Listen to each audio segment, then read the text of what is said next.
Hi అండి, అందరూ బాగున్నారు కదా. ఈరోజు మన వీడియోలో ది పారాడాక్స్ ఆఫ్ చాయిస్, ఇదొక అభిజ్ఞ పక్షపాతం. ఇది కూడా మైండ్ ట్రాప్స్లో ఒకటి. దీనిలో మన ముందు చాలా ఎక్కువ ఆప్షన్స్ ఉంటాయి. వాటిలో నుంచి మనకు కావాల్సింది పిక్ చేసుకునే విషయంలో పర్టికులర్గా ఇది అనే డెసిషన్ తీసుకోవడానికి కాస్త కష్టమవుతుంది. ఎక్కువ సమయం కూడా పడుతుంది, స్ట్రెస్కి గురి అవుతాం. డెసిషన్ మేకింగ్లో కన్ఫ్యూజన్ స్టార్ట్ అవుతుంది.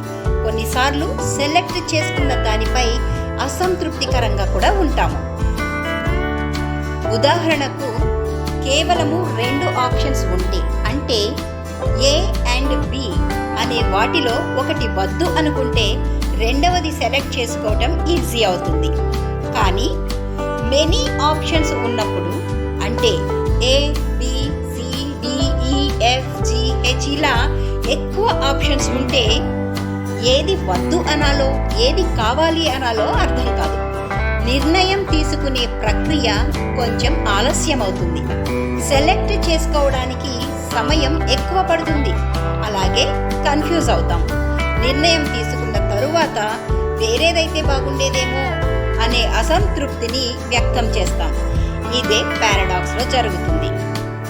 ఇలా డెసిషన్ మేకింగ్లో కన్ఫ్యూజ్ అవ్వకుండా ఉండాలంటే మీ వ్యక్తిగత పరిస్థితిని బట్టి, మీ సామర్థ్యాన్ని బట్టి, మీకున్న ప్రాధాన్యతను బట్టి, మీ జీవిత లక్ష్యాన్ని బట్టి ఆలోచించి మీరు నిర్ణయాలు తీసుకోవాల్సి ఉంటుంది. పారాడాక్స్లో ఒక స్టేట్మెంట్లో 2 విరుద్ధ లక్షణాలు కలిగి ఉంటాయి. అంటే 2 ఆపోజిట్ లక్షణాలు అన్నమాట. కానీ అవి 2 కూడా నిజమే అనిపిస్తాయి, సరైనవే అనిపిస్తాయి. ఒక స్టేట్మెంట్ నిజమైనప్పుడు దానికి విరుద్ధంగా ఉన్నది కూడా నిజం అనిపించేలా ఉంటుంది. ఒక విషయం అవును అన్నది నిజమైతే కాదు అనేది కూడా ఎలా నిజమవుతుంది? ఈ కన్ఫ్యూజనే పారాడాక్స్.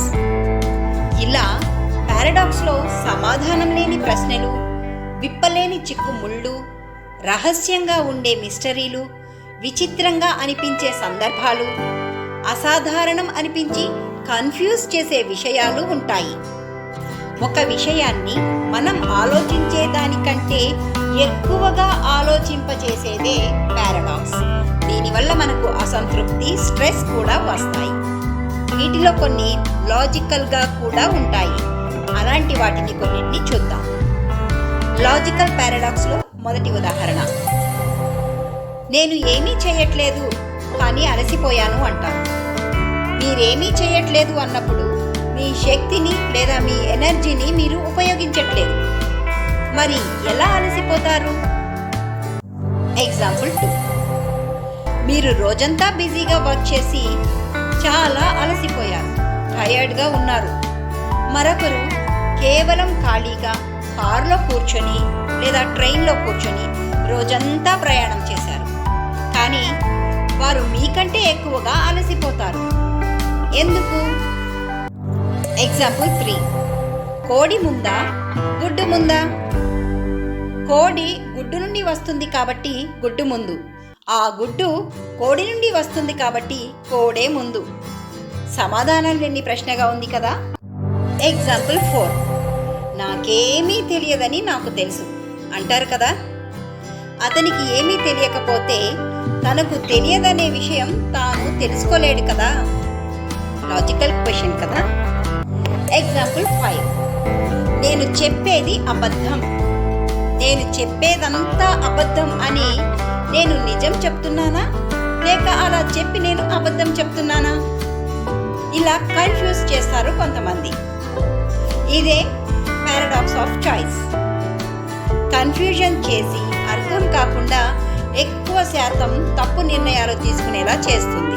సరైన నిర్ణయం తీసుకున్న అసంతృప్తిని మిగులుస్తుంది. మీ నిర్ణయం అనేది మీ వ్యక్తిగత పరిస్థితులను బట్టి, మీ సామర్థ్యము, మీ ప్రాధాన్యత, మీ జీవిత లక్ష్యాన్ని ఆధారం చేసుకొని మీ నిర్ణయాలు ఉండాలి. మీకు గనక ఈ వీడియో నచ్చినట్లయితే please do subscribe, like, share, comment. మరో వీడియోతో మళ్ళీ కలుద్దాం. Have a nice day.